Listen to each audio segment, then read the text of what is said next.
Perkawinan putus dan akibatnya. A. Alasan putusnya perkawinan.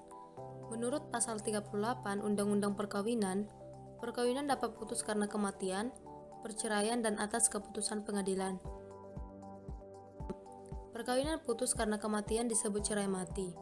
Perkawinan putus karena perceraian disebut dengan cerai gugat dan cerai talak. Perkawinan putus karena berdasar pada putusan pengadilan disebut cerai batal. Jadi, perkawinan dapat putus karena kematian, perceraian dan pembatalan.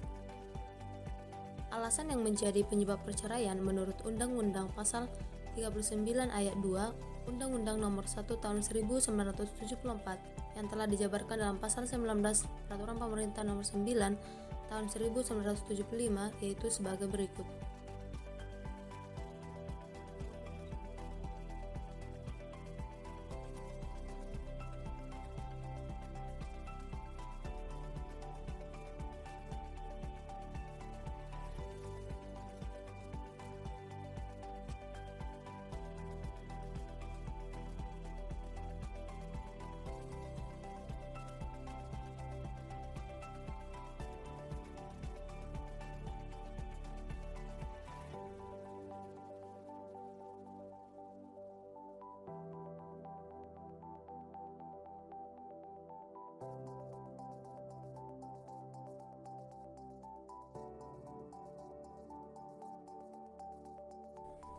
B. Proses hukum gugatan perceraian. Proses hukum gugatan perceraian di pengadilan negeri diatur dalam pasal 20 sampai dengan pasal 36 Peraturan Pemerintah Nomor 9 Tahun 1975, yaitu sebagai berikut. A. Pengajuan gugatan perceraian. Gugatan perceraian menurut pasal 20 Peraturan Pemerintah Nomor 9 Tahun 1975 diajukan oleh suami atau istri atau kuasanya kepada pengadilan negeri yang daerah hukumnya meliputi tempat kediaman tergugat. B. Penetapan pengadilan tentang tindakan sementara untuk melindungi hak suami istri dan anak selama berlangsungnya gugatan perceraian. Pasal 24 ayat 1 Peraturan Pemerintah Nomor 9 Tahun 1975 dapat mengizinkan suami atau istri untuk tidak tinggal dalam satu rumah. Diberikan berdasarkan pertimbangan demi kebaikan suami, istri, beserta anak-anaknya. C. Yaitu perceraian demi hukum gugatan perceraian.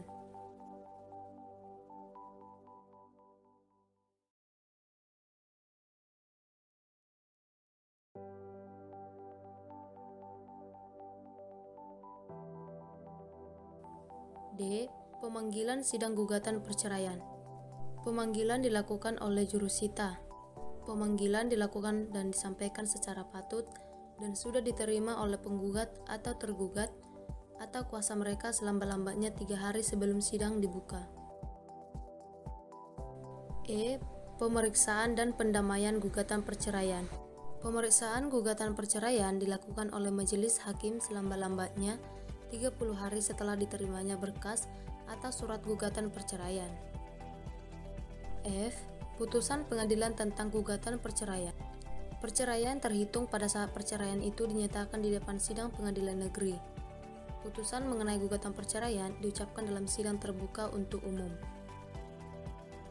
C. Akibat perkawinan putus karena perceraian.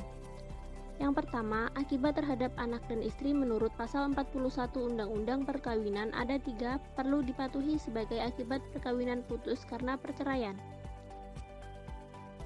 1. Bapak dan ibu tetap berkewajiban memelihara mendidik anak mereka untuk kepentingan anak.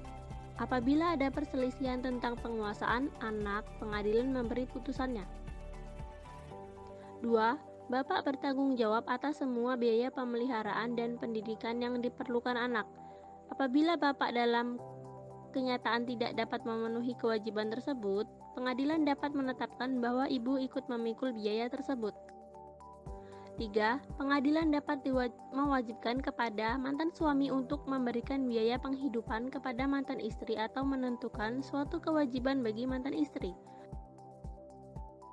Yang kedua, akibat terhadap harta perkawinan menurut pasal 37 Undang-Undang Perkawinan, apabila perkawinan putus karena perceraian, harta bersama diatur menurut hukumnya masing-masing.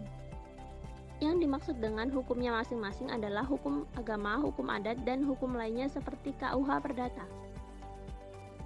Bagi mereka yang kawin menurut agama Islam dan agama-agama lainnya tetapi tetap tunduk pada hukum adat mengenal harta bersama, jika terjadi perceraian, mantan suami dan mantan istri mendapat bagian separuhnya.